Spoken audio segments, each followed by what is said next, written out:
Magandang araw po sa ating lahat. Ito po muli si Sister Mel na muli po ay tayo magtatalakay ng mga napakagandang aral. Hango po ito lahat. Ang ating pong tinatalakay ay hango po lahat ito sa banal na kasulatan. At dapat po natin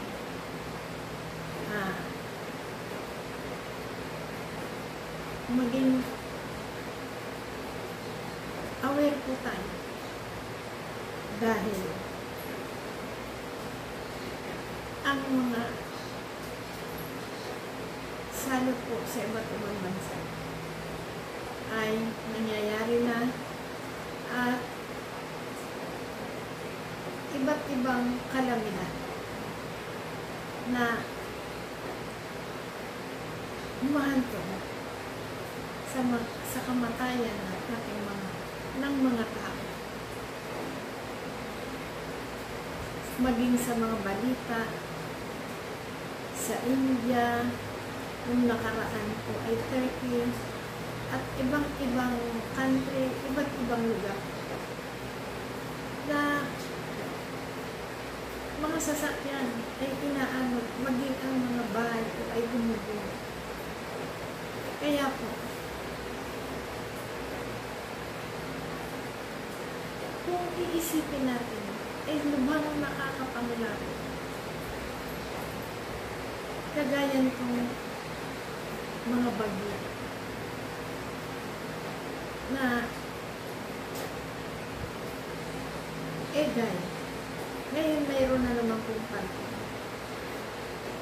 At ang mga baha ay nakakapangilabot sapagkat maraming kinukuhang buhay.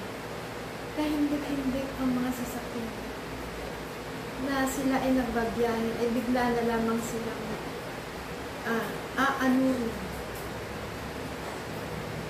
Kaya nakakatakot ang ating panahon ngayon. Iba na po ang ating panahon ngayon.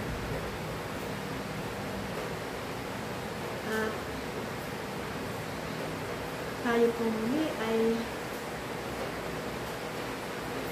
manalangin. Mag-open prayer po tayo. Samahan niyo po ako na tayo po ay manalangin. Amang banal ng kapangyarihan sa Diyos. Ama, sa pangalan ni Jesus, Diyos, tanggapin niyo po ang aming pagdakil sa iyo. Ang aming pong pagpapasalamat. Sapagkat patuloy niyo po kami iniingat at binibigyan ng proteksyon. Ang aming mga buhay, sampu ng aming sambahayan. Ngayon din ang aming mga kaibigan. Lalo namin na ang lahat po ng makakarinig ng aming panalangin na ito, hallelujah, ay tunay na ito po ay magsilbi ang sa puso at isa-isip sapagkat patid namin Diyos ng mundo namin ginagawa ay nililiglig mo kami. Nililiglig mo na ang mga tao na yung mga nilalang sapagkat kabi-kabila na ang mga kasamaan. Dalangin po namin na ipatuloy mo po kami iingat at turuan mo kami ang bigyan mo po kami ng katalungan na nagmumula sa inyo ng wisdom and knowledge. Turuan mo po kami magbasa ng banal ng sulatan sapagkat naroon ang mga sekreto ng pagpapalam sa Biblia at ang mga aral ng mga ginito ang aral at sukat ay naroon ang aming ikalulitas. Dalangin po namin ang bansang Pilipinas. Ang mga namumuno po ay bigyan mo po sila, Panginoon, ng karunungan at mumula sa iyo. At tunay po, Panginoon, na Kayo po ang magbibigay ng lakas sa mga namumuno na maganda ang hangarin sa bansang Pilipinas. At kayo po, Panginoon, ang mag-aalis sa mga namumuno na hindi po maganda ang layunin sa bansang Pilipinas. Hallelujah. Lord, tunay po Diyos na salamat po sa opportunity na ito, Panginoon, na ito po ay magsisilbing pagpapala sa lahat po ng nakakarinig ng aming pagbubulay-bulay ng aming hallelujah, ng aming Panginoon na tatalakayin, Panginoon. Hallelujah. Maraming salamat po, Panginoon. Tunay nga po, Ama, tanging sa inyo lamang po ang pinakamataas na papuri, pinakamataas na pagsamba, pasalamat at pagkakas natin sa tanging pangalan ng inyong anak na si Jesus. Amen. Hallelujah. Natutuwa po ako na tayo po ay narito muli at tayo po ay muli ay magtatalakay ng mga magagandang tatalakayin natin na purong-purong salita ng Diyos na mula sa banal na kasulatan.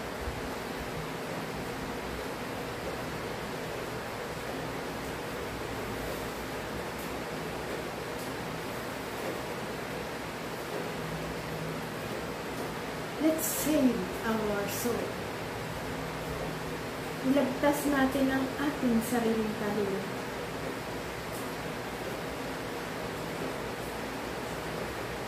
Let's accept Jesus Christ.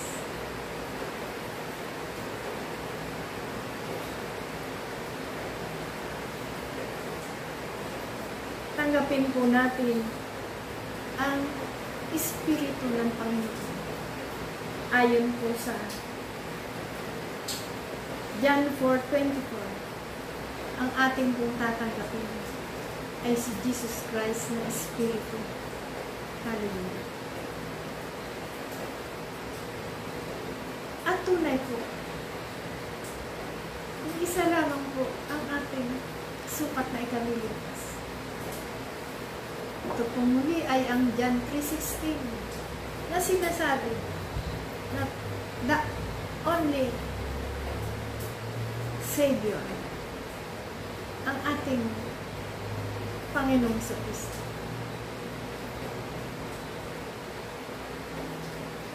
Bakit po tayo ay ang mga iba't ibang bansa ay nililiglig ng ating Diyos? Hallelujah. Bakit po ang mga kalamidad, ang mga kaswalti, ang daming nangangamatay? Sapagkat nakikita ng Panginoon ang mga tao ay sobrang masasama. Kagaya po kay Noah. Noon kay Noah, nakita ng Diyos ang mga homosexual. Nakita ng Diyos ang mahahalal na ginagawa ng mga tao. Kaya nga, noon ay ginunaw at datan kay Noah. And then, ginunaw din ang Sodom at Gomorrah dahil sa mga homosexual, sa mga nakikita ng Diyos na hindi nagiging kalugod-lugod sa Panginoon. Kaya nga, ang kitang-kita natin, daman-daman natin, nalililiglig na po tayo ng Panginoon. Kung saan-saan, sa India, at nung mga nakaraang buwan, ay grabe ang nangyayari sa mga tao.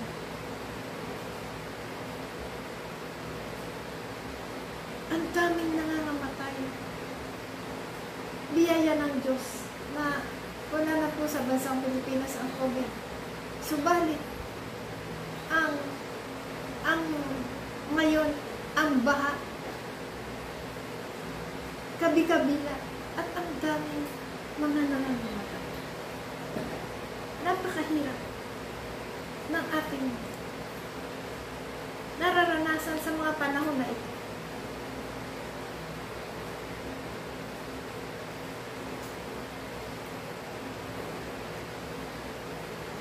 Sapagkat sinasabi ng Panginoon, sinasabi niya sa 2 Chronicle 7:14, magpadala man siya ng salot, ay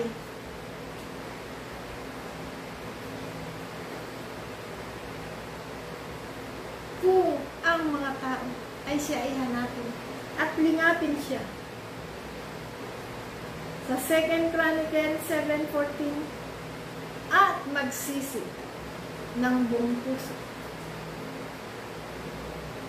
Sabi ng Panginoon, ay pagagalingin niya muli ang bansang iyon. Kung lilingapin lamang ng mga tao ang Panginoon at magsisisi ng taos sa ating mga puso,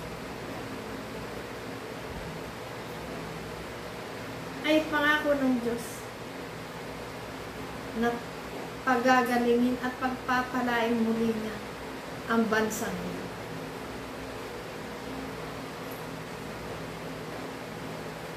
Ang susi ng mga salot, ang susi ng mga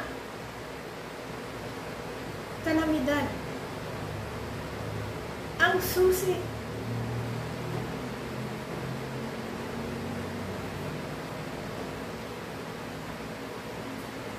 ng mga paghihirap ay ang pagsisisi ng buong puso at paglingap na muli sa Diyos.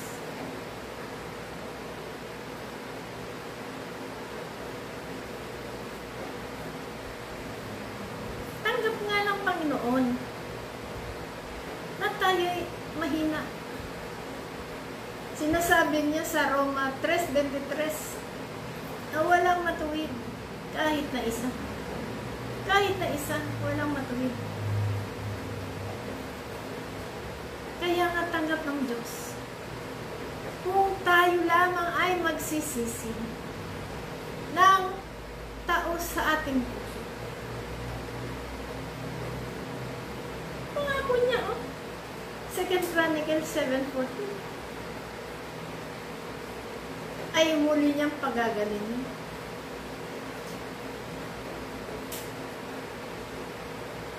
Kahit nagpadala siya ng salot, ay muli niyang pagagalingin. Pangako ng Diyos.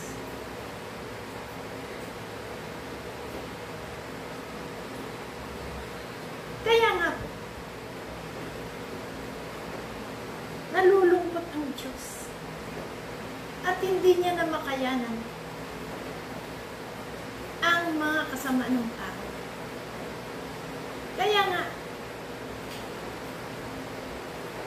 nililiglig tayo.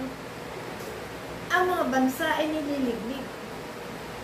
Ang nasisave lamang ay marunong tumawag sa Kanya at nagsisisi ng buong puso at iniingatan niya.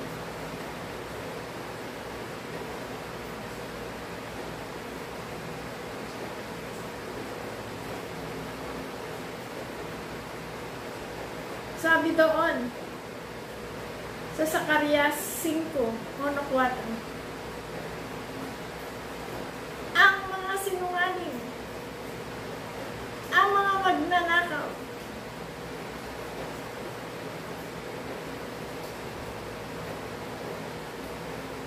ay mayroong sumpa. Sabi doon sa Zacarias 5:1-4 ay may sumpa ang Diyos na uubusin niya ang buong sambahayan ng mga sinungaling at mga magnanakaw.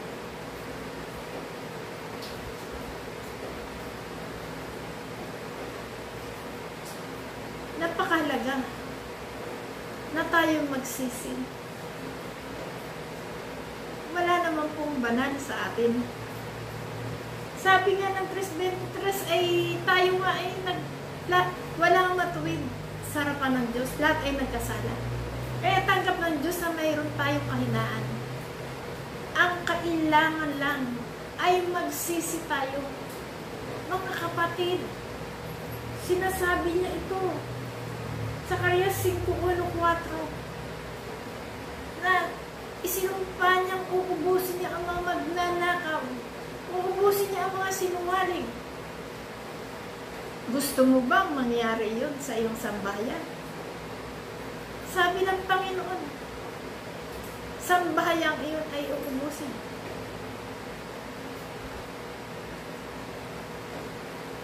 Kaya nga,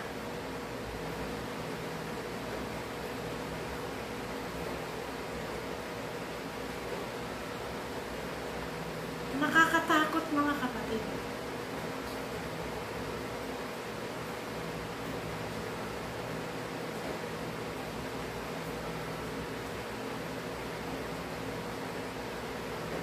Sa Joel 2:12-14, hindi niya parurusahan ang nagsisisi. Hindi niya parurusahan. Tingnan nga natin kung gaano kabuti ang Diyos. At binabaliwala natin ang Diyos. Ay tanging ang Diyos lamang, si Jesus Christ ang ating kaligtasan. Habang tayo naririnig sa ating mundong ginagalawan, tanging kay Jesus Christ tayo kumapit. Siya lamang ang ating kaligtasan. Bakit hindi tayo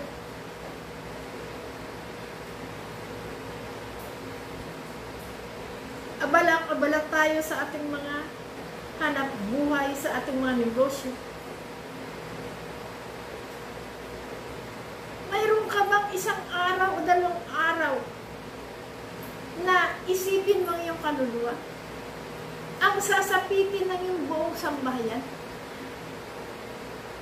Ang kaligtasan ay napakahalaga.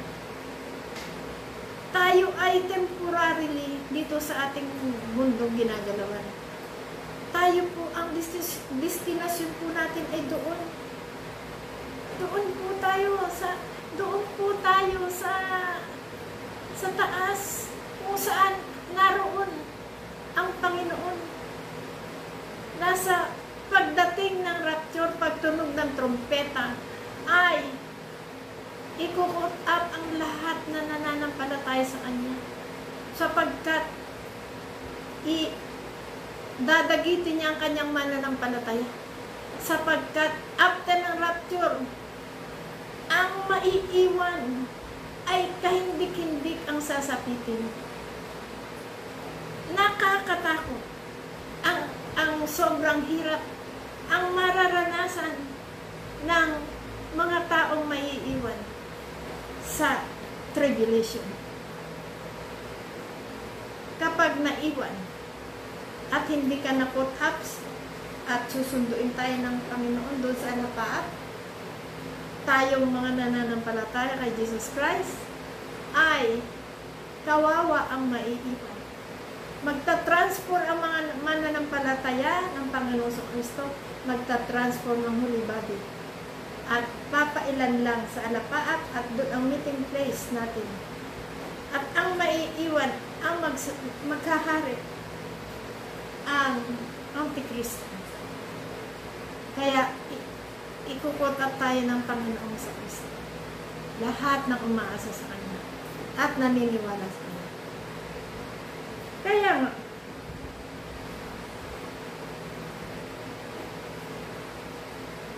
napakarami ang tagumpay tagubilin ng Diyos. Napakarami. Hallelujah. Napakarami po ng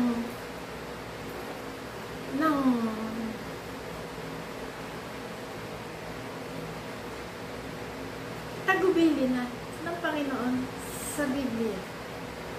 Bakit po hindi tayo magbasa? Ay, ang mga tao po, maraming madideceive. Sabi, kaya take heed. Marami pong madideceive. Maraming bulaang propeta na pwede kang madeceive. Ay, paano kung ikaw ay may alam sa Biblia? Kahit sinong tao, ay hindi ka pwedeng madeceive at hindi ka pwedeng lokohin kapag talastas mo ang Biblia. Kaya nga, magbasa po tayo ng Biblia. Nasa Biblia po ang lahat ng pagpapala. Nasa Biblia po ang ating kaligtasan, mga kapatid. It's time. Kaunti na lang po. The end is near.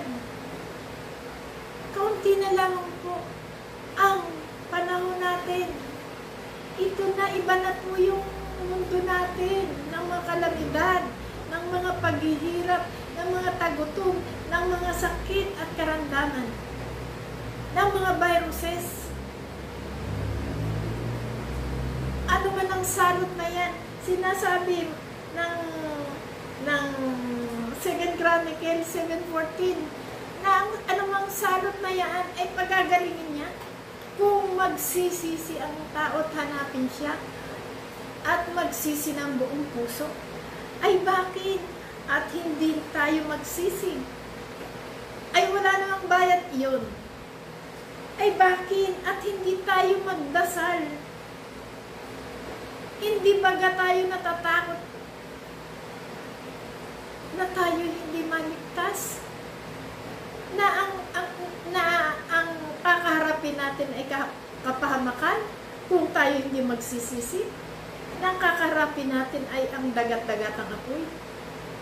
Sinasabi doon kapag ikaw ay hindi kumikilala kay Kristo, take heed. Sino man po ang hindi kumikilala sa Panginoong Jesucristo ay ang kakaharapin mo, kapatid, ay ang dagat-dagatang apoy. Sinasabi po sa John 3:16 na ang tanging Jesucristo lamang po ang makakapagsalba sa ating salvation sa dagat-dagatang apoy. Magkakaroon po ng judgment, isang linya sa kaliwa at kanan. At kapag ikaw ay hindi mo kilala si Kristo at hindi mo tinanggap sa buhay mo, sasabihin ng Panginoon sa iyo, hindi kita kilala. Ang hantungan ng mga hindi kumikilala kay Kristo ay ang dagat-dagatang apoy. Gusto mo ba yun? Gusto mo bang mangyari sa iyo, kapatid? Na ikaw at ang buong mong sabayan ay mapupunta lamang doon sa dagat-dagatang apoy. Samantalang si Jesus Christ, kung tatanggapin mo ng buong puso, ay mayroon kang kaligtasan, 10 ng iyong sambahayan. At yan ay pangako ng Diyos, na isa lamang ang maliligtas ay ang sambahayan mo ay maliligtas. Kaya nga po,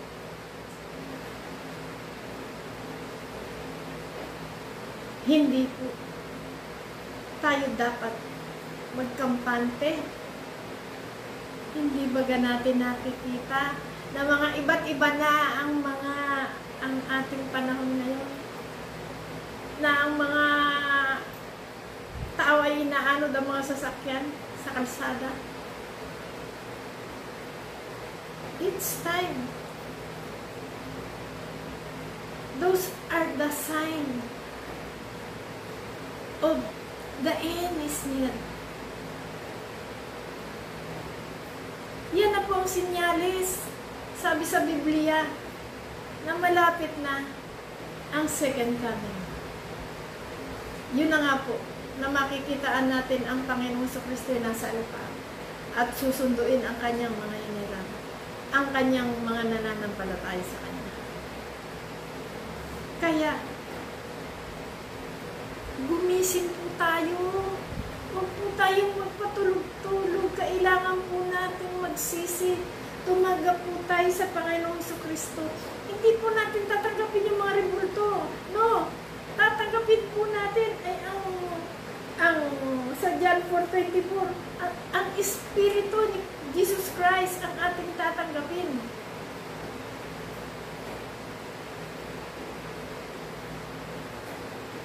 Ang mga rebulto po ay kinamumuhian po yan ng Diyos. Magbasa po kayo ng Biblia. At yan po ay karumaldumal sa Diyos.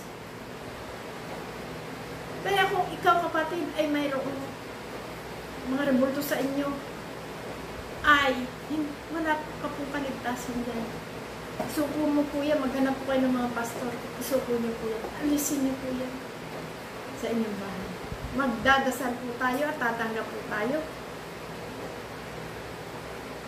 Sabi doon sa John 4:24, ay Espiritu ang tatanggapin natin, hindi rebulto.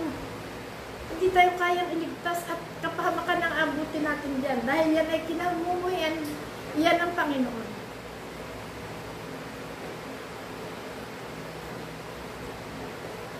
Nalulungkot po. Sapagkat, kitang-kita na po ang mga satanista, ang mga satanisim. Napanood ko po na sinisira nila ang Biblia. Namumusong po sila. Kung napanood niyo po sa YouTube, yung if I'm not mistaken, Brazil, na nilait-lait nila ang Diyos. Nilait nila at ang itinataas nila ay ang Diablo, si Satanas. Ano nangyari? Hindi nakatis ang Panginoon. Diba binagyo sila? Pinarusahan sila on the spot ng Panginoon. Kasi kay liwa-liwanag sa Matthew 2:29 hanggang 32, ipapatawad ang mga kasalanan, ang mga kapusungan, ang nagawa natin. Pero ipaglait mo sa Diyos, sa Espiritu, ay hindi pinatatawad. Kaya mag-ingat po tayo. Never na gagawin natin na tayo ay maglalait sa banal na Espiritu, sapagkat wala po yung forgiveness. Yung po ang tanging blasphemy, sabi doon, na hindi po ipinatatawad ng Diyos yan. Ang panlalait sa banal na Espiritu. Kaya, nakita ko at napanood ko po yun. Kawawa po ang mga iyon. Sapat wala na po silang forgiveness. Hindi po, yan po ang natatanging hindi pinatatawad ng Diyos.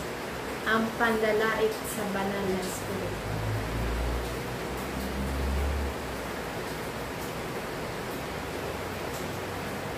Kumilos po tayo mga kapatid.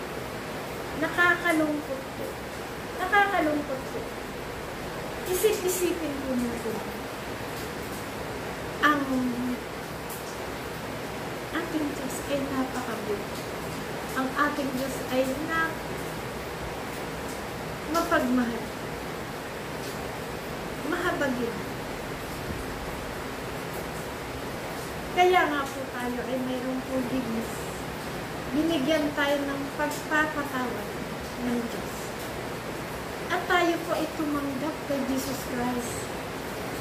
Bigyan po natin ng assurance yung ating kaluluwa. Magkaroon tayo ng salvation. Huwag po tayong magpatumpik-tumpik. It's time na ngayon ay magsisi tayo at tayo tumanggap sa Panginoon Jesucristo.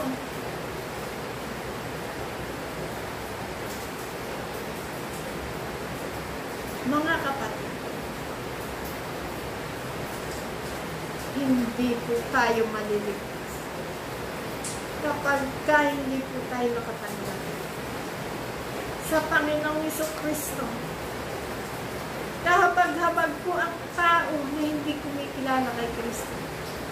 At iisa lamang po ang ating kaligtasan si Jesus Christ sa silungan lang.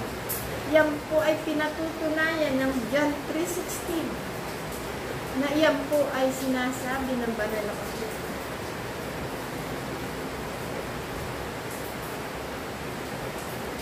Bakit po ako ay naririnig? Bakit po ako ay nangangaral sa inyo? Ay dahil po sinasabi ng Panginoon na hindi lamang sa amin ang kaligtasan, kung hindi sa mga kapwa-tao namin. Minamahal ko po kayo.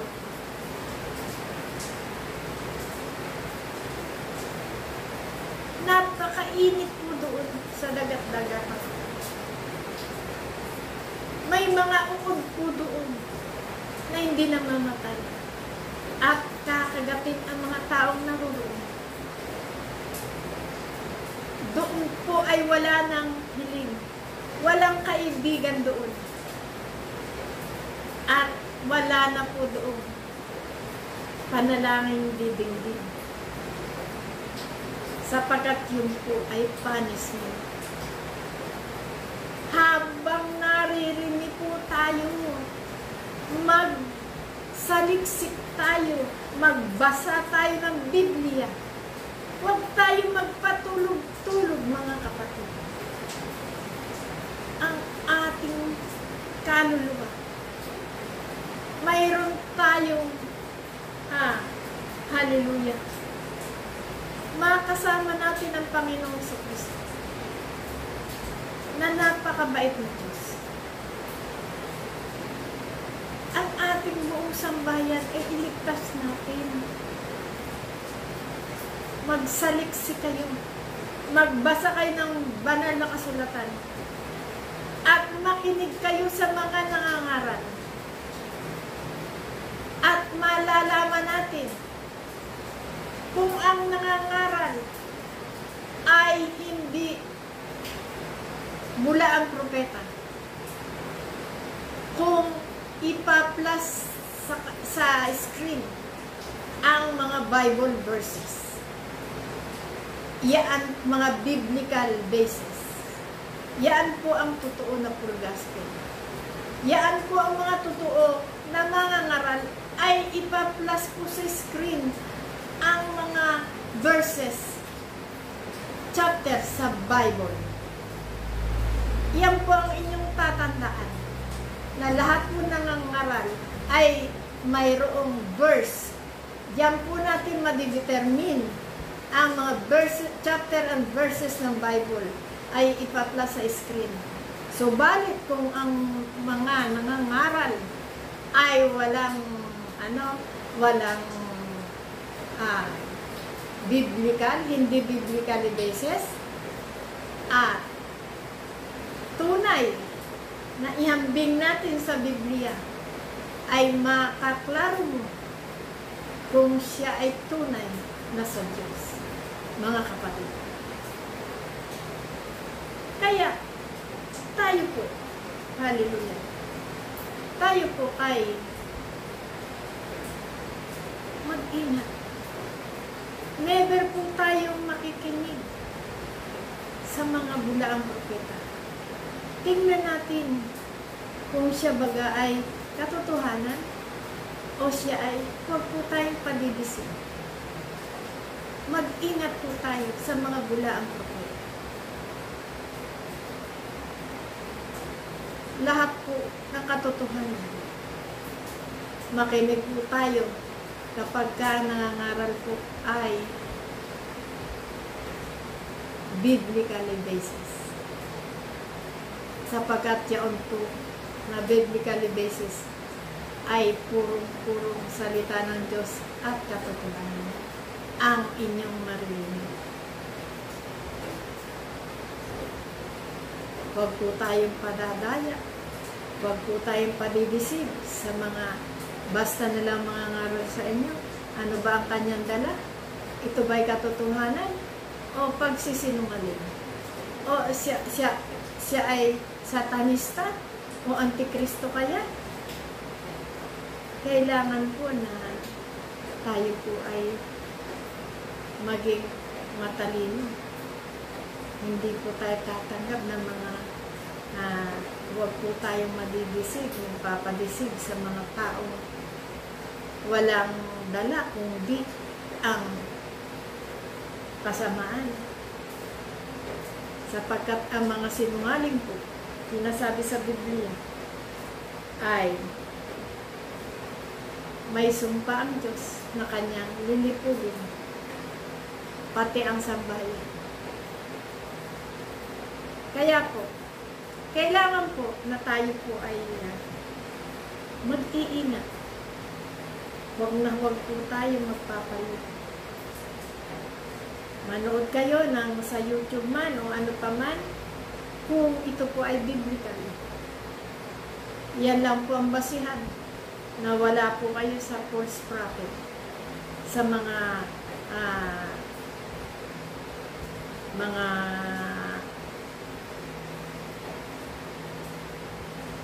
yung pong mga unbiblical teaching. Yan po ang delikado. Yan na nga po ang sinasabi ng mga bulaang propeta. Kaya po, mga kapatid, tayo po ay binigyan ng Diyos ng karunungan. Humihiling po tayo sa Diyos na bigyan tayo ng karunungan magmumula sa Kanya. At hindi po tayo bibigoy ng Diyos. Kapag po tayo umaasa sa Kanya, ay ikaw at ang buo mong sambahayan ay kakalingain ng Diyos, iingatan ng Panginoon.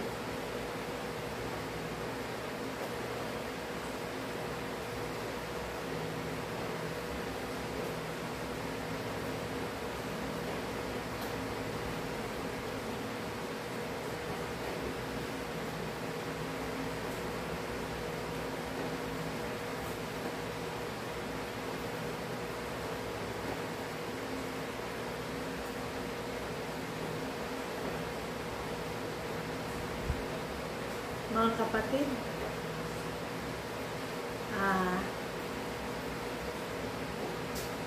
may ipapanood po ako sa inyo. Please watch this.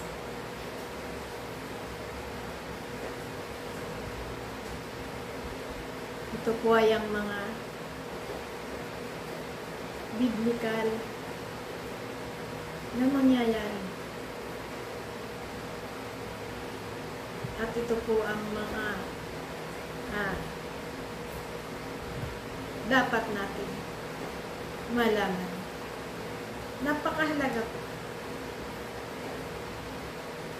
Kaya ito po ay ating panoorin. Sapagkat napakahalaga po. Ang ating po papanoorin ay masusi ko po. Ni-research para sa kaliwanagan natin. At ni-research ko po ito na ito po ay biblical at hindi po ito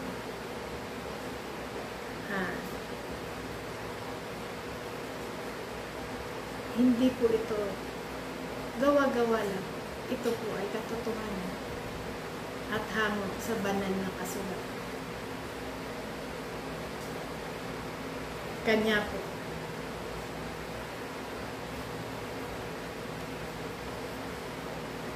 Panoorin po natin.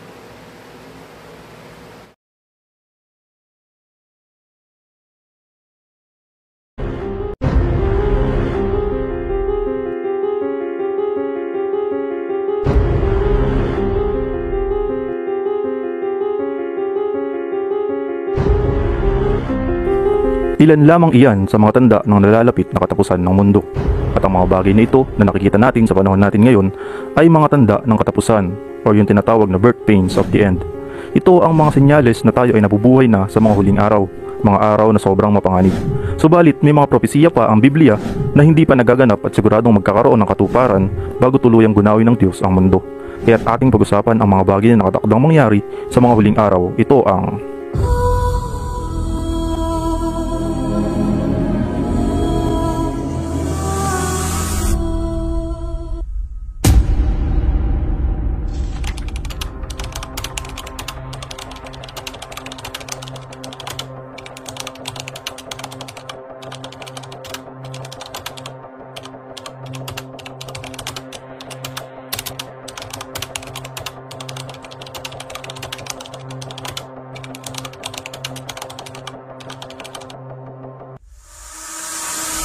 ang Diyos na nakakaalam ng lahat ay nagpahayag ng mga mangyayari sa hinaharap sa pamamagitan ng kanyang mga propeta at mga apostol na ating mababasa sa Biblia. Inyong alalahanin ang mga dating bagay ng una sapagkat ako'y Diyos at walang iba liban sa akin. Ako'y Diyos at walang gaya ko, na nagpapahayag ng wakas mula sa pasimula at mula ng mga unang panahon ng mga bagay na hindi pa nangyayari, na nagsasabi, ang payo ko ay mananayo at gagawin ko ang aking buong kaligayahan. Ang mga bagay ng hinaharap ay ipinahayag ng Diyos hindi upang tayo ay matakot sa mga bagay na darating, kundi upang tayo ay maging handa sa lahat ng oras. Ang tanong, ano-ano ba ang mga bagay na ipinahayag ng Diyos sa atin patungkol sa wakas? Ating alamin upang magkaroon tayo ng kaliwanagan at sa halip na matakot tayo ay maging handa sa mga araw na darating. Una, mahalagang pag-usapan muna natin ang kasalukuyang panahon. Ito ang panahon mula nang umakyat si Jesus sa langit hanggang sa kasalukuyan. Ang bahaging ito ang paghihintay ng mga nananampalataya sa Panginoong Jesus o paghahanda sa kaniyang pagbabalik. Ito ang proseso ng pagpapakabanal ng mga sumasampalataya kay Kristo at pagpapalaganap ng kanyang ebanghelyo sa buong mundo. Sa panahong ito ng paghahanda sa ikalawang pagbabalik ni Jesus, mahigit 2,000 taon na ang lumipas. Bilyong tao na din ang namatay, kaya't ilan sa mga naghihintay ay huminto na dahil nainip na sa dating niya. Pero ang sabi ng Panginoon, walang nakakaalam ng kanyang pagbabalik. Pero si Jesus ay nagsalita ng mga palatandaan upang ating malaman ang nalalapit niyang pagbabalik. Ito ay itinanong mismo ng kanyang mga alagad. At sumagot si Jesus at sinabi sa kanila, mag-ingat kayo na huwag kayong mailigaw ni numan sapagkat marami ang magsisiparito sa aking pangalan na mga nagsasabi, ako ang Kristo at ililigaw ang marami. At mga kakarinig kayo ng mga digmaan at mga alingaw-ngaw ng mga digmaan. Ingatan ninyo na huwag kayong magulumihanan sapagkat kinakailangang ito'y mangyari datapat hindi pa ang wakas. Sapagkat magsisitindig ang bansa laban sa bansa at ang kaharian laban sa kaharian at magkakagutom at lilindol sa iba't ibang dako. Datapwat ang lahat ng mga bagay nito ay siyang pasimula ng kahirapan. Ang mga binanggit ni Jesus dito ay talagang nangyayari na sa panahon natin ngayon, kaya masasabi natin na nasa mga huling panahon na tayo. Pero hindi pa daw ito ang wakas. Ang mga bagay na ito ay pasimula pa lang ng kahirapan at sa kasalukuyan ay nararanasan natin ang isa sa nagpapahirap sa buhay ng karamihan ng tao, ang COVID-19, na isa lamang sa madaming sakit na darating sa mundo. Subalit, ang mga pangyayaring ito ay pasimula pa lamang ng mga mas mahihirap na bagay na darating. Katunayan, ayon sa mga propesiya ng Biblia, ay wala pa ito kumpara sa mga sakuna, salot, mga sakit at hirap na darating sa hinaharap. Dahil sa panahong iyon ay ipapatikim ng Diyos sa mga tao ang kanyang galit. Pero pwede natin itong maiwasan kung tayo ay makakasama sa susunod na bahagi. Ito ang magandang balita sa mga taong nagtapat sa Panginoon hanggang sa huling sandali ng kanilang buhay. At sa mga buhay naman ay nadatnan sila ng Panginoon na nagtatapat sa Kanya. Dahil ang bahaging ito ng end time ay pangyayari kung saan ang church o mga tapat na mananampalataya ni Jesus ay irarapture, meaning kukuhanin ng Diyos upang salubungin si Jesus sa alapaap at makakasama siya magpakailanman. Ito ang bahaging hinihintay ng lahat ng mananampalataya. Ito ang ating pag-asa, maging ng lahat ng mga mananampalatayang namatay buhat nang umakyat si Jesus sa langit. Ngunit hindi ko ibig na kayo mga kapatid ay hindi makaalam patungkol sa mga natutulog upang huwag kayong magdalamhati na tulad ng mga iba na walang pag-asa. Ito ay sapagkat kung naniniwala tayo na si Jesus ay namatay at nagbangong muli, gayon din naman ang mga natutulog kay Jesus ay dadalhin ng Diyos kasama niya. Ito ay sinasabi namin sa inyo ayon sa salita ng Panginoon na tayong nabubuhay at nananatili hanggang sa pagdating ng Panginoon ay hindi mauuna sa anumang paraan sa mga natutulog. Ito ay sapagkat ang Panginoon din ang siyang bababa mula sa langit na may isinisigaw na utos, na may tinig ng pinunong anghel at may trompeta ng Diyos. Ang mga patay kay Kristo ay unang magbabangon. Pagkatapos nito, tayong mga buhay at naririto pa ay kasama nilang aagawin sa mga alapaap upang salubungin natin ang Panginoon sa hangin. Sa gayon, makakasama natin ang Panginoon magpakailanman. Kaya palakasin ninyo ang loob ng isa't isa sa pamamagitan ng mga salitang ito. At ang pangyayaring ito ay mangyayari ng sobrang bilis sa isang kisap mata. Ang lahat ng mga namatay ng una ay muling bubuhayin at magkakaroon ng glorified body o katawang hindi nabubulok. Gayon din ang mga nananatiling buhay ay hindi na makakaranas ng kamatayan at bibigyan din sila ng katawang walang kasiraan. Ngunit makinig kayo dahil may sasabihin ako sa inyo na isang lihim. Hindi lahat sa atin ay mamamatay, ngunit tayong lahat ay bibigyan ng bagong katawan. Sa isang iglap, sa isang kisap mata, kasabay ng pagtunog ng huling trompeta, at sa pagtunog ng trompeta ay muling bubuhayin ang mga patay at bibigyan ng katawang hindi nabubulok. At tayong mga buhay pa ay bibigyan din ng bagong katawan, sapagkat itong katawan nating nabubulok at namamatay ay dapat mapalitan ng katawang hindi nabubulok at hindi namamatay. Kapag ang katawang ito na nabubulok at namamatay ay napalitan na ng katawang hindi nabubulok at hindi namamatay, matutupad na ang sinasabi sa kasulatan na, nalupig na ang kamatayan, ganap na ang tagumpay. Nasaan o kamatayan ang iyong tagumpay? Nasaan na ang iyong kapangyarihan? Ngunit sa bahaging ito ng end time, hindi lahat ay mararapture. Pipiliin lang ng Diyos ang mga karapat-dapat sa pagsalubong sa Kanya. Meaning, meron pong may iwan. Hindi nila namamalayan ang nangyayari hanggang sa dumating ang baha at tinangay silang lahat. Gayon din ang mangyayari sa pagdating ng Anak ng Tao. Sa panahong iyon, may dalawang lalaking nagtatrabaho sa bukid, kukunin ng isa at iiwan ng ikalawa. May dalawang babaeng nagtatrabaho sa gilingan, kukunin ng isa at iiwan ang ikalawa. Kaya't maging handa kayo dahil hindi ninyo alam kung kailan darating ang inyong Panginoon. Sinasabi ko sa inyo, sa gabing iyon, may dalawang taong nasa isang higaan, kukunin ng isa at iiwan ng isa. May dalawang babaeng magkasamang nagtatrabaho sa gilingan, kukunin ng isa at iiwan ang isa. So malinaw na sa rapture ay mayroong may iwan, kaya dapat maging handa upang maging karapat-dapat tayo sa pagsalubong sa ating Panginoon at upang makasama natin siya sa kanyang paghahari. At upang hindi natin maranasan ang pinakamatinding kahirapan na mangyayari sa mundo. Kaya kapatid, ito ang bagay na dapat nating pinaghahandaan higit sa lahat dahil nakakatakot na pangyayari kung tayo ay hindi makakasama sa pagsalubong sa Panginoong Jesus dahil mararanasan natin ang susunod na bahagi ng end time. Ang pangyayaring rapture o pagkuha ng Diyos sa mga tapat na mananampalataya ay magaganap, ngunit may iwan ang mga taong hindi naniwala at hindi tumanggap kay Jesus bilang Panginoon at tagapagligtas, at mga believer pero hindi naging seryoso sa kanilang faith. Magkakaroon ng maikling panahon ng paglipat mula sa rapture papunta sa susunod na yugto, ang tinatawag na tribulation o matinding paghihirap. Dahil napag-usapan nga natin kanina na ang rapture ay magaganap sa isang kisap mata, pero ang pangyayaring ito ay mag-iiwan ng matinding kaguluhan, pagkagulat at misteryo sa hindi nakakaalam ng rapture. Ang Antichrist ay papasok na sa eksena at magkakaroon ng kasunduan sa lahat ng mga bansa sa loob ng 7 taon. Ang haring ito ay gagawa ng isang matibay na kasunduan sa maraming tao sa loob ng 1 linggo. Pagkaraan ng kalahating linggo, papatigilin niya ang paghahandog. Ilalagay niya sa itaas ng templo ang kasuklam-suklam na kalapastanganan. Mananatili ito roon hanggang sa wakasan ng Diyos ang naglagay nito. Ang kasunduang ito ang simula ng tribulation period. Sa unang 3.5 taon ay lilinlangin niya ang mga tao dahil magmimistulan siyang bayani sa lahat. Gagawa siya ng mga kamanghamanghang bagay. Papag-isahin niya ang mga bansa at i-claim na siya ang Misaya.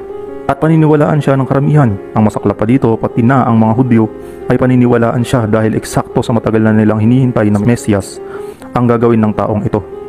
Ihahayag ang taong masama na taglay ang kapangyarihan ni Satanas. Gagawa siya ng lahat ng uri ng nakalilinlang na himala, kababalaghan at kamanghamanghang bagay. Gagamitin niya ang lahat ng uri ng pandaraya sa mga taong mapapahamak. Mapapahamak sila dahil ayaw nilang pahalagahan ang katotohanang makapagliligtas sana sa kanila. At pagkatapos ng 3.5 taon ay magaganap ang matinding kahirapan na di pa nararanasan ng sangkatauhan sa kamay ng halimaw. Ipararanas ng Diyos na makapangyarihan sa lahat ang kanyang galit dahil hindi nila siya kinilala bilang kanilang tunay na Diyos at mas pinili ang sumamba sa mga Diyos-Diyosan, nagpakasama at sinunod ang mga kalayawan ng katawan. Ang matinding galit ng Diyos na ito na magaganap ay mababasa natin sa Apokalipsis. Ito ay patungkol sa 7 seals, 7 trumpets at 7 bowls na kumakatawan sa mga sobrang paghihirap na mararanasan ng tao sa mundo na hindi pa nararanasan sa mga nakaraang panahon. Ito ang magiging dahilan ng tuluyang pagkasira ng mundo, pagkamatay ng mga hayop sa dagat at sa himpapawid at pagkamatay ng halos lahat ng tao. Pero ang galit ng Diyos na ito ay hindi mararanasan ng mga taong nagtapat sa Diyos, gaya ng nabanggit natin sa rapture. Sapagkat sila rin ang nagbalita tungkol sa amin kung paanong nakakapasok kami sa inyo at kung paanong nagbalik kayo sa Diyos mula sa mga Diyos-Diyosan upang maglingkod sa Diyos na buhay at tunay at upang hintayin ang kaniyang anak na mula sa langit na kaniyang ibinangon sa mga patay, si Jesus nga na nagligtas sa atin mula sa galit na darating. Mga kapatid, huwag tayong matakot at mangamba dahil ililigtas tayo ng Panginoong Jesus bago pa man dumating ang galit ng Diyos kung tayo ay magtatapat sa Kaniya hanggang huli. Darating ang matinding kahirapan sa buong mundo na susubok sa mga tao. Ngunit dahil sinunod ninyo ang utos ko na magtiis, ililigtas ko kayo sa panahong iyon. Ito ang dahilan kapatid kung bakit wala tayong dapat ikatakot sa mga bagay na darating. Dahil malinaw ang plano ng Diyos sa ating lahat na sumusunod at nagtatapat sa Kanya. At pagkatapos nito ay mangyayari ang pagkatapos ng kapighatian sa mga araw na iyon, magdidilim ang araw, hindi magliliwanag ang buwan, malalaglag mula sa langit ang mga bituin, at mayayanig ang mga kapangyarihan sa kalawakan. Pagkatapos, lilitaw sa langit ang tanda ng anak ng tao at mananangis ang lahat ng mga bansa sa daigdig. Nakikita nila ang anak ng tao na nasa alapaap at dumarating na may dakilang kapangyarihan at kadakilaan. Luluha ang mga bansa pati na ang bansang Israel dahil mapapatunayan nila na ang totoong Mesiyas na inihintay nila ay ang ipinapako nila sa krus. Mas pinaniwalaan pa nila ang halimaw na luminlang sa mga tao sa panahon ng tribulation. Kaya't maging handa kayo dahil hindi nyo alam kung kailan darating ang inyong Panginoon. Unawain ninyo ito. Kung alam ng may-ari ng bahay kung anong oras sa gabi darating ang magnanakaw, siya ay maghahanda at hindi niya pababayaang pasukin ang kanyang bahay. Kaya't lagi kayong maging handa sapagkat darating ang anak ng tao sa oras na hindi ninyo inaasahan. Darating ang Diyos sa panahong hindi inaasahan ng lahat, pero kung tayo ay nagtatapat sa Panginoon sa lahat ng oras, ay wala tayong dapat ikatakot dahil tapat ang Diyos na tayo ay ililigtas niya. Sa pagdating ng Panginoong Hesus, magaganap ang propesiya ng isang pinakamalaking digmaan sa pagitan ng Diyos at ni Satanas, kasama ang kanilang mga tagasunod. Ito ang hatol ng Diyos kay Satanas at sa lahat ng kanyang mga tagasunod. Ang lugar na pinagtipunan sa kanila at sa kanilang mga sundalo ay tinatawag na Armageddon sa wikang Hebreo. Pero sinabi ng Panginoon, makinig kayong mabuti, darating ako na tulad ng magnanakaw dahil walang nakakaalam. Mapalad ang taong nagbabantay at hindi naguhubad ng kaniyang damit, upang sa pagdating ko ay hindi siya lalakad na hubad at hindi mapapahiya sa mga tao. Ang pangyayaring ito ay pinaghahandaan na ng Diablo at ng lahat ng kaniyang mga kasama na makapangyarihan sa buong mundo. Panahon pa lamang na nagaganap ang tribulation. Iyon ang mga demonyong gumagawa ng mga kababalaghan. Pumunta sila sa mga hari sa buong mundo upang tipunin sila sa pakikipaglaban sa Diyos pagdating ng dakilang araw na itinakda ng Diyos na makapangyarihan sa lahat. Ang maganda dito mga kapatid, di pa man nagsisimula ang labanan, alam na natin kung sino ang mananalo. Bilang nakakilala sa kapangyarihan ng ating Diyos, alam natin na walang higit sa Kaniya at sa Kaniyang kapangyarihan. Ang maganda pa rito ay kasama natin siya sa paglaban sa mga kampon ni Satanas. Kasama tayong mga tapat na tagasunod sa Kaniyang tagumpay. Tayong mga kasama sa rapture. Lalabanan nila ang tupa ngunit matatalo sila dahil siya ang Panginoon ng mga Panginoon at Hari ng mga hari. Kasama ng tupa ang mga tapat na tagasunod niya na Kaniyang tinawag at pinili. Dahil matatalo si Satanas, ikukulong siya at inihulog sa kailaliman sa loob ng 1,000 taon at makakasama natin si Jesus sa kanyang paghahari sa mundo sa loob ng 1,000 taon. At ito ang ika-6 na mahalagang pangyayari sa end time na isa sa pinakakapanapanabik na pangyayari para sa ating mga tagasunod ni Jesus. Pagkatapos nito, may nakita akong anghel na bumaba mula sa langit. May hawak siyang susi ng kailaliman at may malaki siyang kadena. Dinakip niya ang dragon, ang ahas noong unang panahon na tinatawag na Diablo o Satanas, at saka iginapos ng kadena sa loob ng 1,000 taon. Inihulog siya ng anghel sa kailaliman, saka isinara at sinusian at tinatakan pa ang pintuan nito upang walang manghas na magbukas. Ikinulong siya upang hindi makapandaya ng mga tao sa iba't ibang bansa sa loob ng 1,000 taon. Pero pagkatapos ng 1,000 taon, Pakakawalan siya sa loob ng maikling panahon. Mga kapatid, ito ang pinaka-nakaka-excite na part ng end time. Dahil nahatulan na ng Diyos ang dyablo, makakasama na natin ang Panginoong Hesus sa kanyang paghahari dito sa mundo sa loob ng 1,000 taon. Isipin mo yun, 1,000 years na makakasama mo ang Diyos dito sa mundo na siya ang naghahari. Wala na ang dyablo na nanlilin lang sa atin. Ibig sabihin, mapayapa na at wala nang kasamaan dahil si Jesus na ang namumuno sa buong daigdig. Ipararanas sa atin ng Diyos ang parang langit dito sa lupa. Ang Panginoon ang maghahari sa buong mundo. Siya lamang ang kikilalaning Diyos at wala nang iba. Mangyayari ang pinakaasam ng lahat ng tao. Nakapayapaan dito sa mundo. Lahat ay pantay-pantay. Walang kaguluhan at walang kasamaan. Maging ang mabangis na hayop ay magiging maamo at kasama natin. Ipaparanas ito sa atin ng Diyos dito sa mundo sa loob ng 1,000 taon. Magiging lubos ang kapayapaan sa kanyang paghahari. Ang asong lobo ay maninirahang kasama ng tupa. Maihigang magkakasama ang kambing at leopardo. Magsasama ang guya at batang leon. At ang mag-aalaga sa kanila ay mga batang paslit. Kita mo yun? Pati yung mga bangis na hayop ay magiging maamo. At kasama din natin ang mga lingkod ng Diyos na hindi sumamba sa halimaw at hindi tumanggap ng tatak ng halimaw. At mabubuhay tayong mapayapa sa mundo kasama si Jesus na hari ng lahat. Pagkatapos may nakita akong trono at ang mga nakaupo roon ay binigyan ng karapatang humatol. Nakita ko rin ang kaluluwa ng mga taong pinugutan ng ulo dahil sa pangangaral nila tungkol kay Jesus at dahil sa pagpapahayag nila ng salita ng Diyos. Ang mga ito ay hindi sumamba sa halimaw o sa imahin nito at hindi tumanggap ng tatak nito sa noo o kanang kamay nila. Binuhay sila at binigyan ng karapatang maghari na kasama ni Kristo sa loob ng 1,000 taon. Ito ang unang pagkabuhay ng mga patay. Ang ibang mga patay ay sakalang bubuhayin pagkatapos ng 1,000 taon. Mapalad at banal ang mga kabilang sa unang pagkabuhay ng mga patay. Walang kapangyarihan sa kanila ang ikalawang kamatayan. Magiging mga pari sila ng Diyos at ni Kristo at maghaharing kasama niya sa loob ng 1,000 taon. Kaso may bad news. Dahil pagkatapos ng 1,000 taon, pakakawalan si Satan upang dayain muli ang lahat ng tao sa mundo. Sila ang mga tao na nag-survive sa tribulation at sa loob ng 1,000 years ay muling dumami ang lahi ng tao. Muling magbabalak si Satan na labanan ang Diyos at makipagdigma sa mga lingkod ng Diyos. Ang matitipon ni Satan na kampon ay hindi mabilang sa dami. Pero ito ang good news. Dahil hindi pa man nagsisimula ang labanan, ay tatalunin na agad sila ng Diyos sa pamamagitan ng pagpapaulan ng apoy mula sa langit. At doon tuluyang mauubos ang lahat ng lahi ng tao sa mundo. At ang halimaw, mga bulaang propeta at si Satan ay itatapon sa impyerno o ang ikalawang kamatayan. Ito ay ang walang hanggang kamatayan dahil pahihirapan sila araw at gabi magpakailanman.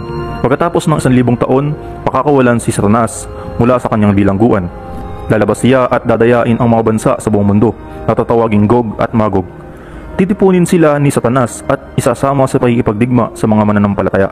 At ang matitipon niyang sundalo ay kasindami ng buhangin sa tabing dagat na hindi kayang bilangin.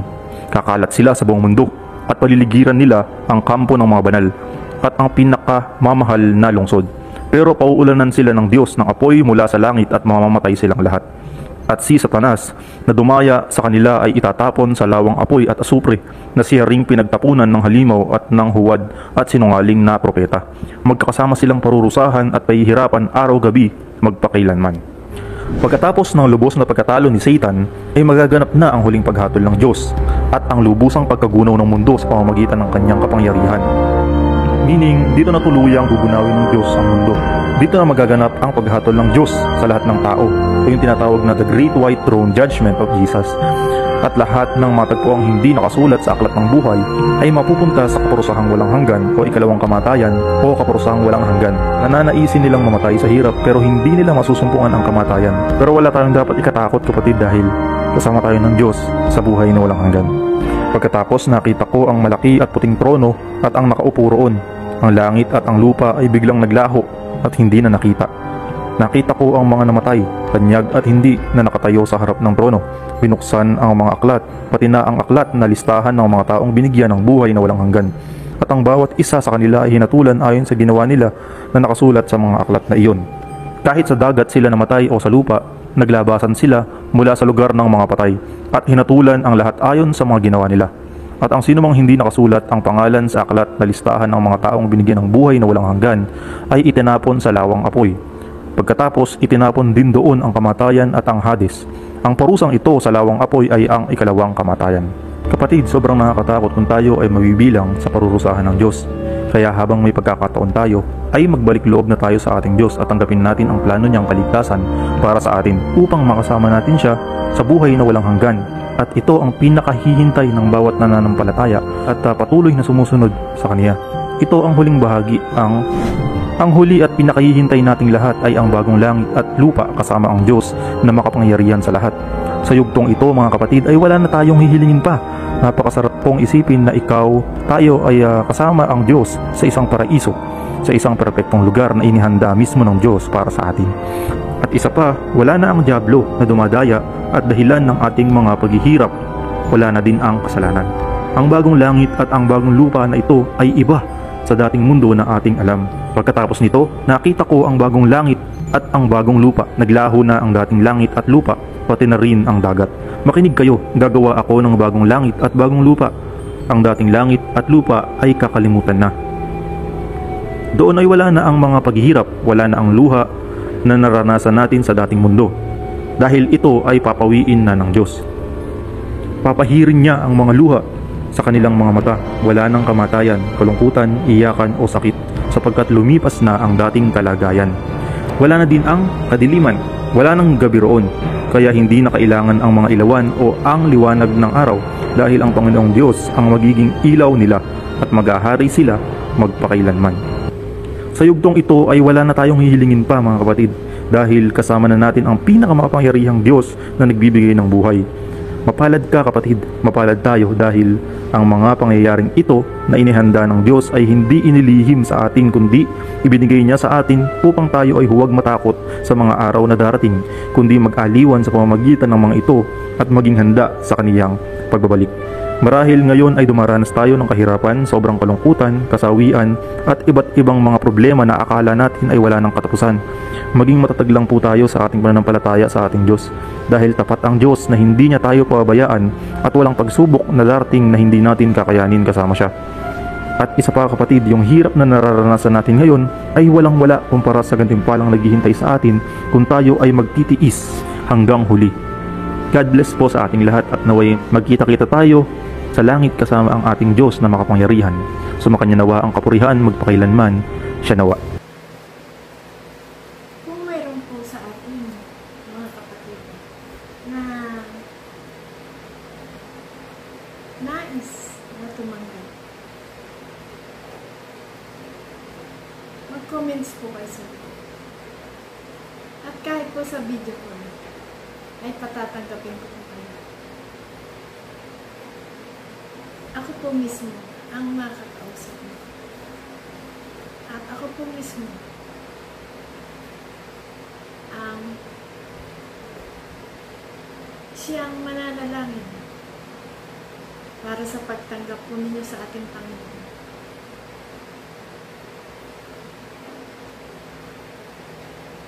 Anytime po ay tatawagan ko po kayo.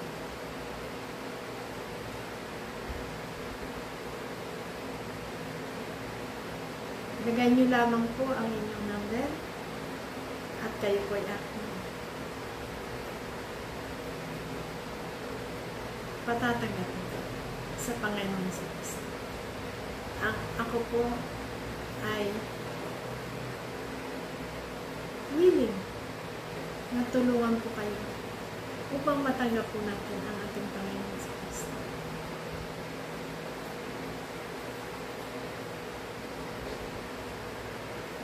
Hallelujah. Napakalaga mga kapatid ang ating pagtanggap sa Diyos upang tayo ay magkaroon ng assurance sa Panginoon.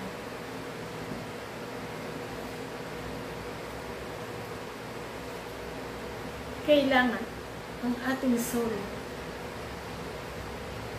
ay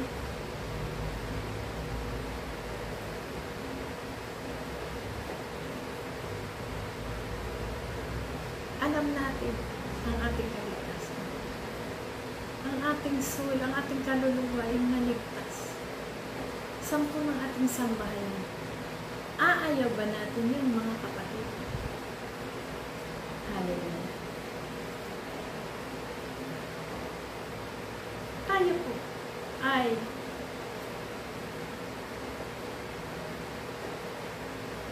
napakapal.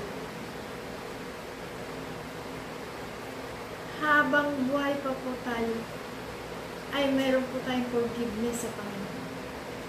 Kasi po once na hindi po tayo ang isang tao ay once na namatay, hindi na po siya makakahingi ng forgiveness. Samantalahin po natin na tayo ay buhay pa. Na tayo po ay tumanggap sa Panginoon. Sapagkat pag namatay po ang tao ay wala na pong pagpapatawad. Hindi na po makakatanggap ang patayan na. Kaya, mapalad tayong buhay pa, kumilos po tayo para sa ating kaluluwa. Hindi po tayo dito mananatili sa ating mundong ginagalawan. Mayroon po tayong destinasyon ang bawat isa sa atin. Kaya nga po, ating iligtas ang ating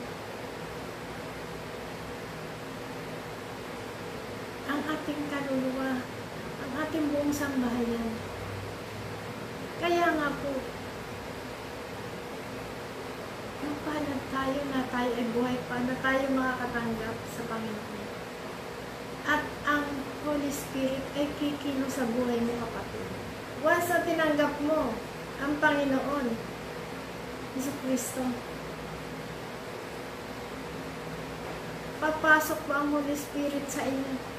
Kikilos po siya sa buhay mo hanggang sa buong sambahayan.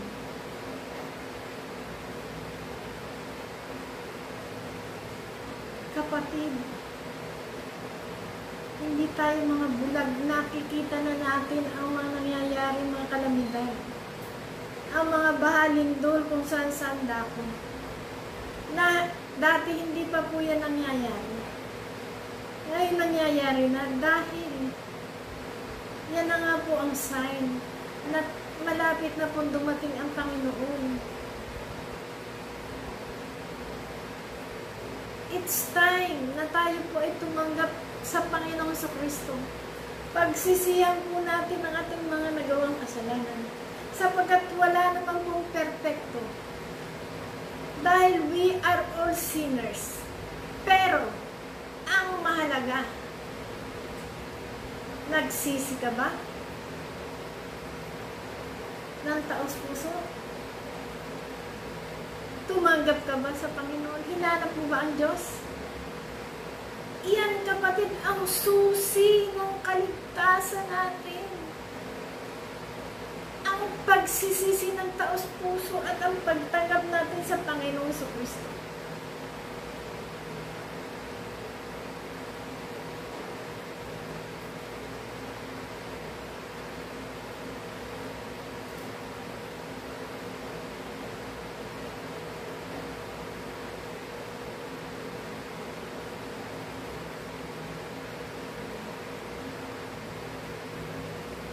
Kaya nga po sabi ng Ama, humiling kayo sa akin sa pangalan ng ating Panginoong Jesucristo, sa pangalan ni Jesus Christ, ay ipagkakaloob ang hiling mo. Sabi ng the Father. Hilingin natin sa pangalan ni Jesus Christ at ipagkakaloob sa atin. Napakaliwanag, mga kapatid. Never nating ipagpatuloy ang kasalanan. Pagsikapan natin magbago tayo once na tumanggap tayo sa Panginoon, ay kikilo sa iyo ang Holy Spirit. Sampuan ng ating buong sambahayan. Kikilos ang Holy Spirit sa atin, mga kapatid. Sampu nating sambahayan. At ito ay mararanasan mo.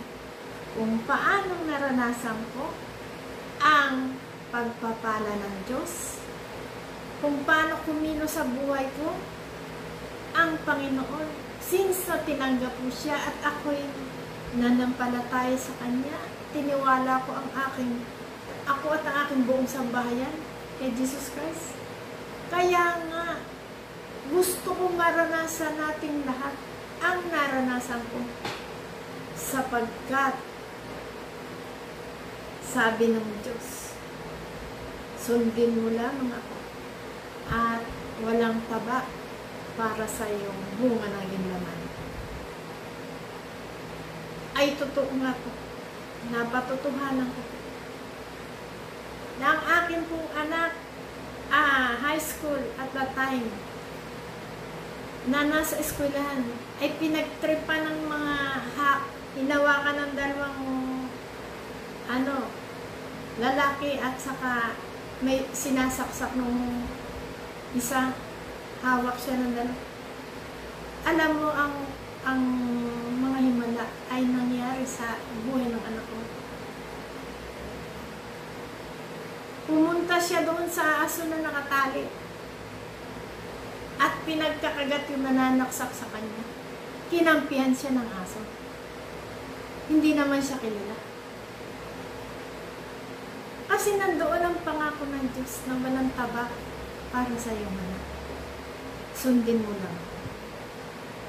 Kapag ang Diyos ang nangako, kapag Diyos ang nagsabi, ay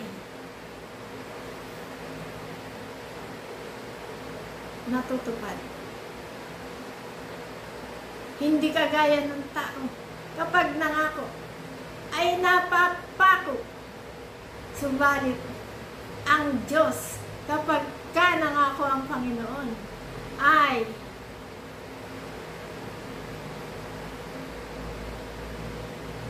nangyayari. Yan ang kaibahan ng pangako ng tao at ng Diyos. Ang Diyos ay nangako at nangyayari. Hindi kagaya ng tao na bihirang matupad ang mga sinasabi. Pero ang Diyos, lahat ng kanyang ipinangako, lahat ng kanyang sinabi, ay natutupad.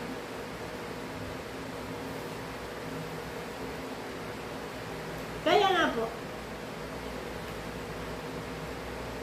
tayo, napakapalad natin. Narito po ako. Mayroon tayong privilege na talakayan ang Word of God. Narito tayo upang makinig ng nilalaman ng Biblia, ng mga pangako ng Diyos. Kaya nga,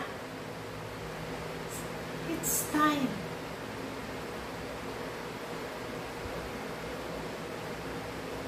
Tatanungin kita, kapatid. Nagsisi na po ba tayo? Ikaw ba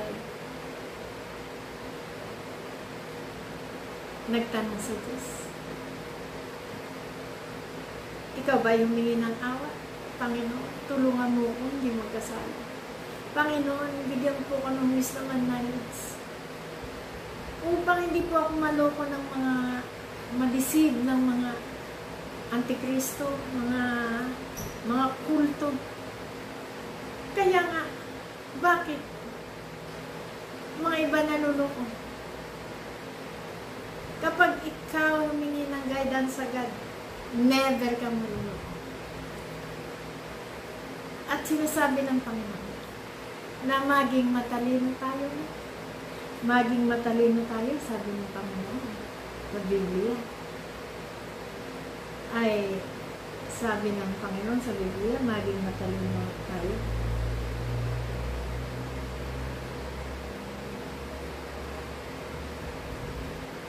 Be wise as a serpent. Kung matalino ang diablo, kailangan mas matalino tayo sa diablo. At sa mga na-encounter natin ng mga tao na hindi maganda ang mga sinasabi, hindi maganda ang layunin. Bibigyan ka ng God, ng discerning spirit, Madidiscern mo ang isang tao kung siya ay nasa katotohanan. At yan po ay gift ng God. Once na tinanggap natin ang Panginoon, kapatid, napakapalad mo kapag ikaw ay tumanggap kay Jesus Christ. At napaka-importante na ikaw ay huwag ka nang magpapatuloy. Huwag ka nang babalik doon. Kumbaga, ikaw ay galing sa kumuloy, huwag ka nang bumalik doon. Huwag ka nang pupunta ulit doon. At yun ay kapahamakan ang iyong sasapitin. Sampu ng iyong mga buong sambayan ay idadamay mo pa. Pero kung ikaw ay tumanggap sa Panginoon, pati buong sambayan ay maliligtas. Dahil masasabi mo sa kanila ang karapat-dapat na iyong gagawin. Ang karapat-dapat at ang guidance ng Holy Spirit ay nasa sa iyo. Once na tumanggap ka sa Panginoon, susubaybayan ka lang ng Diyos. At pagpapalain ka lahat ng iyong gagawin. At kung ikay magpapaalalay at magdadasalan, ay hindi ka pababayaan ng Panginoon. Sabi doon, ang kanyang mananampalataya, matuklaw man ang ahas, kailanman nang di sinasadya, kailanman ay hindi mamamatay. Sabi ng Panginoon. Imagine. Kasi nga, walang imposible sa kanya.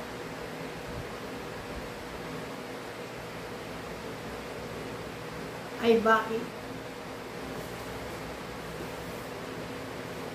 Ang ating mundong ginagalawan sa Job 26:7, ang ating mundong ginagalawan ay ibinitin ng Panginoon. Ibinitin ng Panginoon sa kalawakan ang ating mundong ginagalawan. Kaya nga,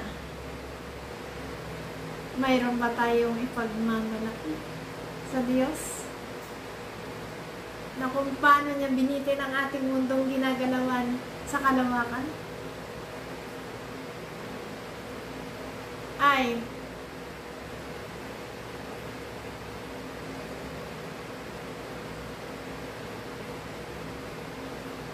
napakabigat ng ating mundong ginagalawan, ay ibinitin lamang tayo ng Panginoon. Sabi doon sa Job 26:7,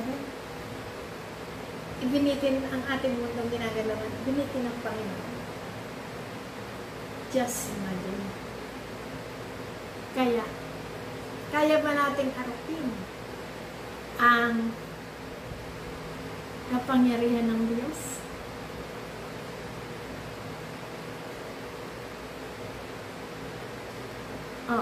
Hindi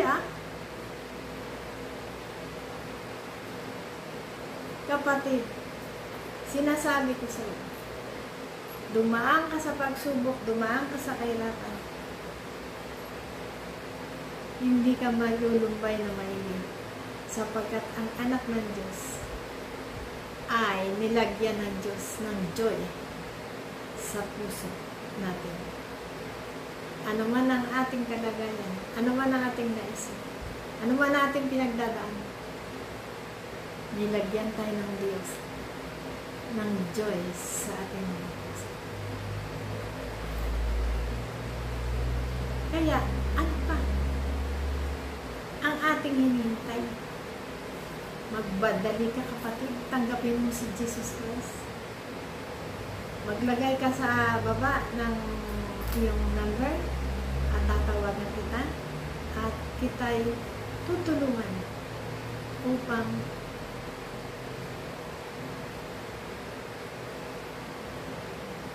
anytime ay matatanggap mo ang Panginoong Kristo.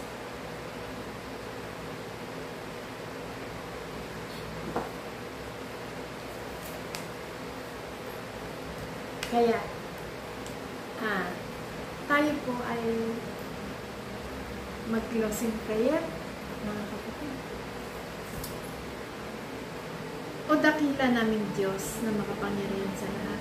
Salamat po sa pagkakataon nito na muli ay kami po ay nagkanili sa iyong napakagandang araw mula sa banal na kasulatan. Ayon sa aming mga pinagkasan.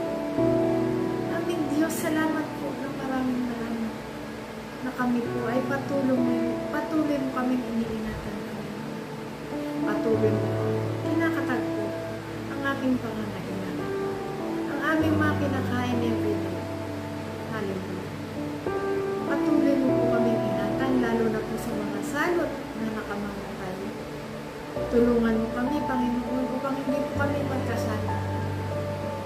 Bigyan mo po kami ng wisdom and knowledge na nagmumula po sa inyo, Panginoon. Bigyan mo kami ng kalakasan, Panginoon, upang hindi po kami magkasala. Pagpalain mo po kami, Panginoon, in all aspects. Salamat po sa mga nakikinig. Dalangin po namin, lahat na nakikinig ay pagpapalain mo, Panginoon. Sapagat sinasabi mo na mapalad ang mga nakikinig, sapagkat ang mga nakikinig ay makakasama mo sa iyong paraiso.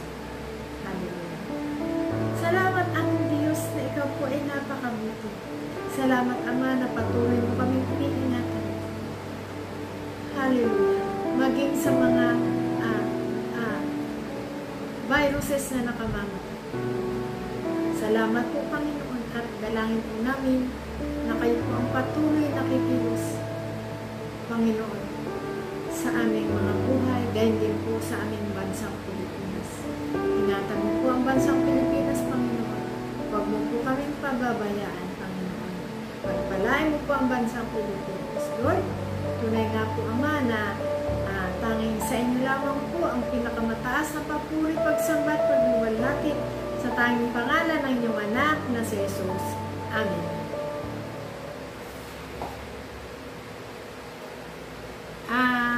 Mga kapatid, minsan pa po na ang iyong si Sister Mel ay pansamantala lamang naman po tayo magkakahiwa-hiwalay. At tayo po ay muling magkakanilig sa pamamagitan ng pagbulay-bulay, pagtalakay sa mga aral at sa mga Word of God na mula sa banal na kasulatan. Ang iyong pong Sister Mel ay hindi po tayo nangangaral nang wala po sa banal na kasulatan. Ang inyo pong naririnig at ang mga napanood po ninyo dito po sa aking channel ay sinerts ko po at sinaliksik ko po ito ng masusi na ito po ay hango at katotohanan na ito po ay biblical. Hallelujah. At malugod ko pong inihandog sa inyo ang mga purong biblically basis na mapapanood po ninyo dito sa aking channel. Kaya po, ako po ay natutuwa sapagkat ako po ay kapag nangangaral ay nakakaramdam po ako ng iba yung lakas. Yun po ay pagpapala ng Diyos sa akin. Na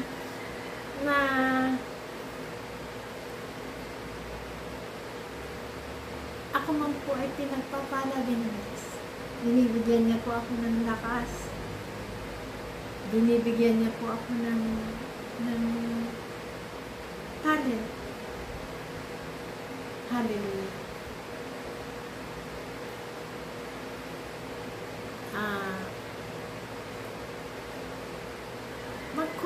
po kayo sa baba. At tuloy, mag-subscribe po tayo.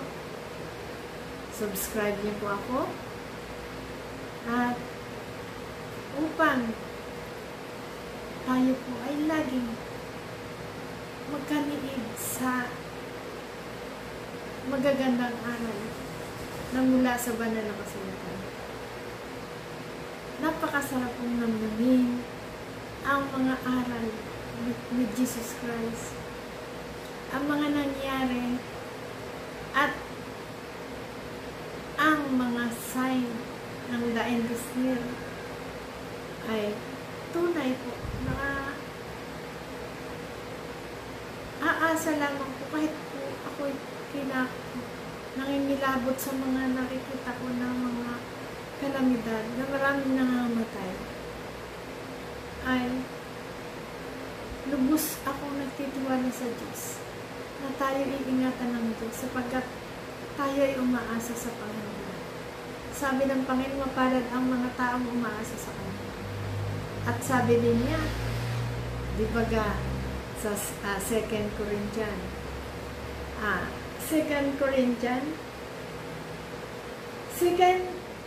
Chronicle 7:14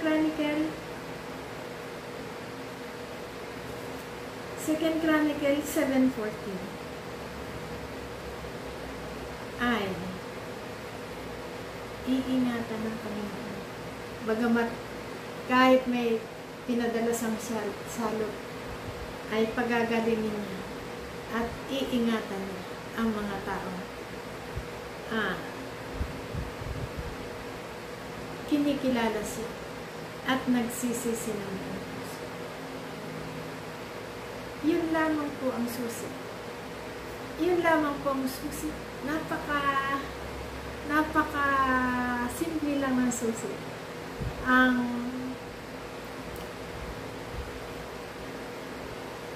pagsisisi, paghingi ng tawad sa ating mga ginawang kasalanan, tumampo ay sinasadya namin o hindi. Sabihin mo sa Panginoon, pumunta ka sa sulok ng bahay. Panginoon, patawad. Panginoon, hugasan mo po ako sa aking mga kasalanan. Huwag mo po akong bayaan. Pagdating po ng rapture, ako po ipagsama mo sa buong ng aking sambahayan.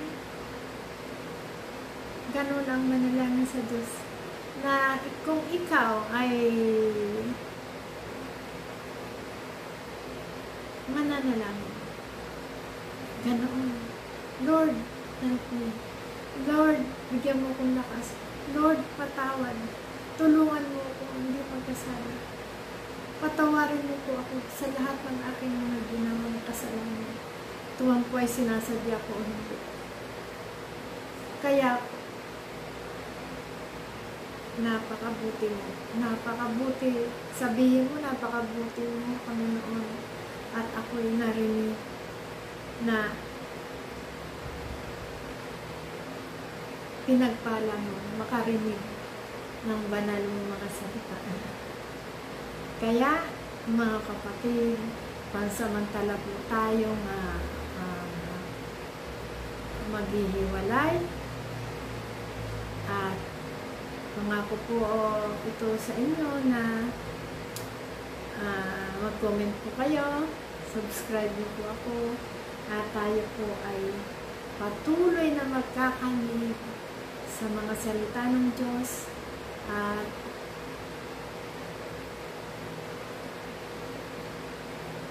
tulungan niyo po ako na sa aking channel upang patuloy po tayo magkakanig sa aking pagbabahagi ng purong salita ng Diyos. Kaya po,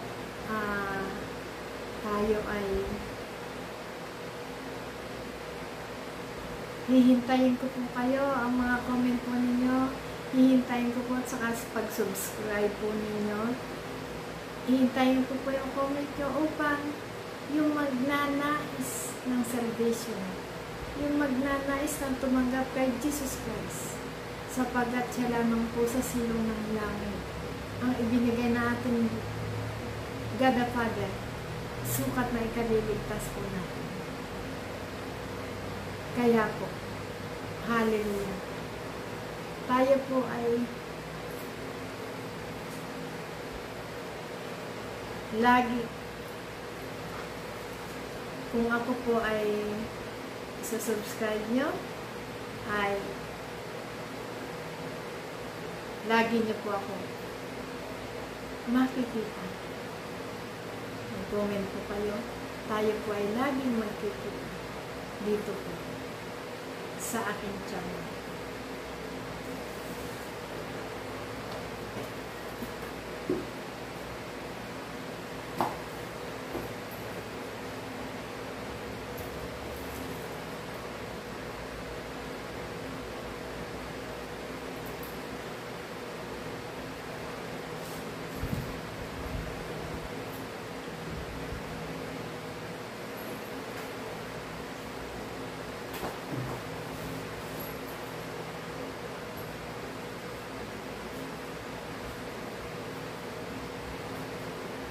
Ilan? 1 and 10.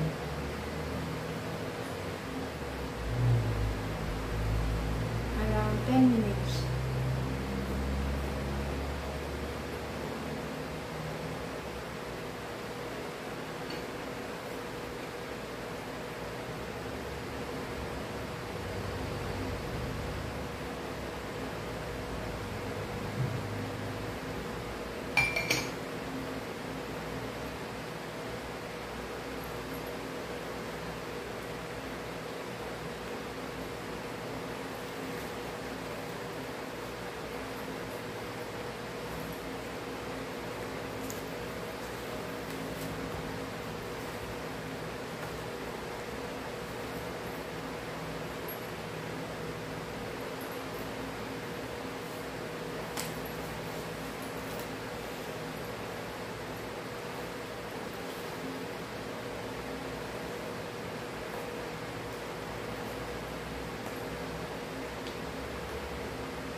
Okay po, hanggang sa muli po.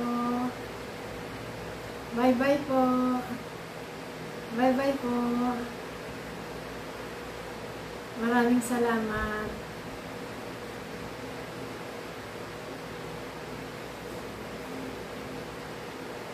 Maraming salamat po mga kapatid. Hanggang sa muli po. Bye-bye po. Bye-bye po.